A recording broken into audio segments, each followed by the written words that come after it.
Why hello, I didn't see you come in. I was reading my favorite book.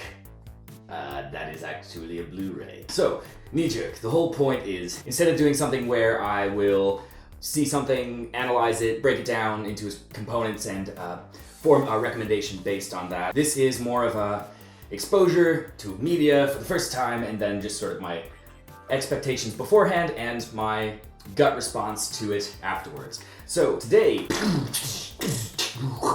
actually that's out of focus, so I'll have to. I know nothing about this Natural Born Killers, an Oliver Stone film. Thank you, Patrick, for letting me borrow it. He's got a little post-it note on here. It says love it or hate it, and I'll be honest, that doesn't fill me with confidence. My expectations going into it are none. I really don't have many expectations. Let's see what we can find from the box itself. On front, we've got Woody Harrelson looking very bald and glasses-y, which is a word to describe people all the kids are using. A lady with a haircut that is regrettable. I don't know her, but I assume she is Juliette Lewis based on the text on the front. The front tells us we have Robert Downey Jr. and Tommy Lee Jones to look forward to, so hooray. They're always good. We've got two people with strange/regrettable hair on the cover in front of a giant American flag. So maybe they're hillbillies, maybe they're rednecks. My guess right now, and based on the font and the flag and the haircuts and the shotguns, is that this is an attempt at capturing the 70s exploitation film type experience. We shall see. On the back, it's very grim, it's very red. Woody Harrelson's giving us a nice glower. It's like, where are the Twinkies? Where are they? And he became Batman at some point. Defendor? Close enough. Quentin Tarantino! That's it. I'm guessing it'll be kind of like a Quentin Tarantino movie. It's my uneducated guess. Open it up to the inside, and we have the disc, which is a giant yin-yang over a red break pattern of broken glass, and it looks very dire, but then so this looks dire, and this looks just really goofy. Buddhist rednecks? I have no idea. There is quite a lengthy little manual in here that I am not going to look at because I feel like that's akin to watching the behind the scenes before I see it, so there's no point there. Also, another thing I can glean from the cover is that this corner is chewed on. Yes, it wasn't me this time, Patrick, and it looks like a cat. I'm just gonna throw that out there. It looks like a cat bite. What? Let's watch the movie.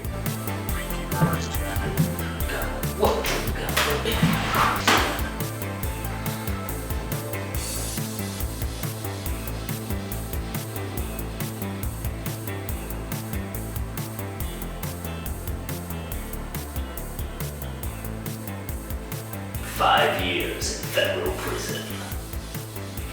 It's not a great way to start your movie. Just throwing that out there.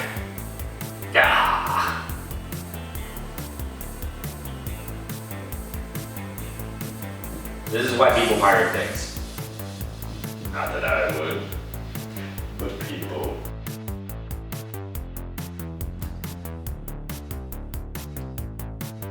Well, that was a movie. Love it or hate it? Yes, that's what was on the post-it. Neither? Like, I don't know, man. I don't know what to say here. I'm gonna talk a lot of trash about this because I don't have a very high opinion of the movie overall. So I'm gonna start off with the good things that I liked a lot about it. I have a lot of conflicted feelings about this. The movie just jumps all over the place, and this is what I loved about it. Like, straight out of the gate, maybe first 20-30 minutes of the film, I loved it. I had a big smile on my face. It was just, I was so excited.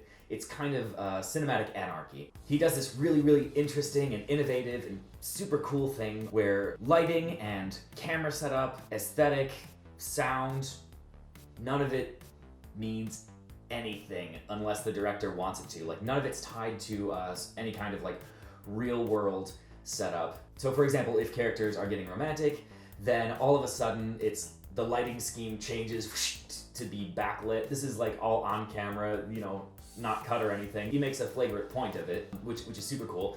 So the lighting flips to be backlit and super glowy, and it's that kind of like 90s romantic look. Or if someone's being intense or expressing an extreme emotion, all of a sudden the picture like goes black and white and is super grainy and super up close and tight on the actor's face. Just all these different stylistic changes, bam, bam, bam, bam, bam. It feels very much so like it is inspired by exploitation flicks of the 70s, and my guess about Quentin Tarantino, whose name I can't ever remember apparently, was kind of right. It turns out he wrote the story. When we're learning about the lady here, whose name I cannot remember because the characters have no impact whatsoever, but we'll get to that. We're learning more about her backstory, and all of a sudden, for no reason, the entire movie becomes a sitcom, and it's great. It's fantastic. Leave It to Beaver, just the color scheme. Every time someone says something, there's studio laughter, like there's a laugh track. It's in like a suburban home. It's just pitch perfect, but off kilter just enough to fit in with the overall chaos, anarchy, and ridiculous violence of the previous portion of the film.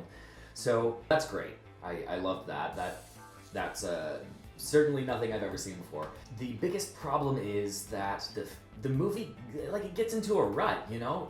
It's found its things that work. We're gonna flip between these styles very quickly, and depending on what's going on, it'll be this picture style. And it just continues to do that for the rest of the movie. I got really bored. Like, you would think with a movie with so many things changing and just so intercut and fast-paced, and then there's like gratuitous violence, gratuitous everything. I mean, gratuitous, the movie. I got bored. It's like, if you put enough exclamation points in a row, it becomes a flat line, right? They're not trying to hide anything. It's about a couple of hillbillies who are natural-born killers. And they go and they kill people and stuff. Then they get caught. Okay. And then they go to jail. And the ending, they actually escape and live happily ever after, which I was not expecting. So kudos to you, movie, for doing that. But I was dreadfully bored the entire movie, because in order for a story like that to work, we actually have to, care at all about these two, and they have no personality. It's like, oh, I'm a traumatized, wounded individual who likes to mess stuff up. Oh, me too. Okay, well, and then the movie's like, oh, well, their bond and their love and their connection, this is what carries us through the narrative. And it's like, well, no, not really. They have no chemistry. There's no emotional through line to this film. With the crazy stylistic changes you're throwing at us and your constant efforts to be, oh, look at me, I'm edgy, I'm innovative, I'm new, it just kind of comes off like a student film. Like, I don't know, it has that sort of desperate cinematic masturbation vibe to it. It's just, I don't know, man. Like, I'm glad I saw it, but at the same time, I can't really recommend it to anyone. There are movies that do, like, Quentin Tarantino's films, which he is attached to it. They still do that weird, like, oh, look at me, I'm changing things up, aren't I, Mr. Anarchist? But they actually have interesting characters, and they have interesting stories. This was just like, no, we've all seen this movie. We've seen a less colorful and chaos-filled version of it, but, we've all seen this movie. Woody Harrelson is doing his Woody Harrelson thing. Juliette Lewis, don't know her, now I do, don't care. Robert Downey Jr. He plays a media mogul type of guy. He glamorizes serial killers by making these almost like 60 Minutes types episodes. He's a newscaster kind of personality, media personality. In the movie, he's trying to make this whole point like, hey man, the reason serial killers are glamorized is because of movies like this. So, you get the feeling during a lot of the movie like it's trying to make a big point, but at the same time, it's like, it's such a hypocritical point. It's standing on a pedestal and screaming, but it's got nothing to say. It has absolutely nothing to say. It is the problem that it's yelling about, and I know it's trying to be like smart about that, but it just comes off as kind of smarmy and self-congratulatory. So, I'm being really hard on this. Like, I enjoyed watching maybe 50% of it, so, time well spent. I don't know. I didn't hate it. I really didn't. I know I'm coming off as like kind of really critical of it. Tommy Lee Jones is in this as well. He's doing his best Jim Carrey impersonation as a prison warden makes no impact in the film other than just being a scummy prison warden. It's the kind of movie where, basically, if a character is introduced, it's gonna be a bad person. So, right there, like, oh, we have a new character? It's gonna be a bad person. Oh, what's this? They meet someone else? It's gonna be a bad person. I get it, the light, the beautiful light is supposed to be the relationship of these two, but they have all the charisma of oatmeal. At the end, they kill Robert Downey Jr., who thought he was their friend because he's the one making these sort of 60 Minutes-esque serial killer episode about them, and he had a good rapport with them and all that jazz, and oh man, it's a big point. They're making a point. Whoa, did you get the point? Did you see what we did there? Because they killed him. That's kind of like the point we're trying to make. It's like, oh, all right, we get it. We get it. There's nothing that's subtle about this movie. In fact, the end point that is so amateurly delivered, they to drive this even more home, they intercut it with footage from the O.J. Simpson trial. So you're like, oh, did you get the point we were making? Because this is love it or hate it. If that's a scale, and we've got love it here, hate it here, well, I'm probably like, let's put me in the middle and then closer to hate it. So I'll never watch it again. I'm glad I saw it so that I can recommend to other people not to see it. I don't know. I feel disappointed mostly. Mostly I feel disappointed because the first maybe half hour, maybe first 45 minutes, I really liked it and I really thought it was going to be something special. But then it's like, I've got a cool trick, and I'm gonna keep doing that same trick for the rest of the movie, and you better like it, because that's the only trick I've got.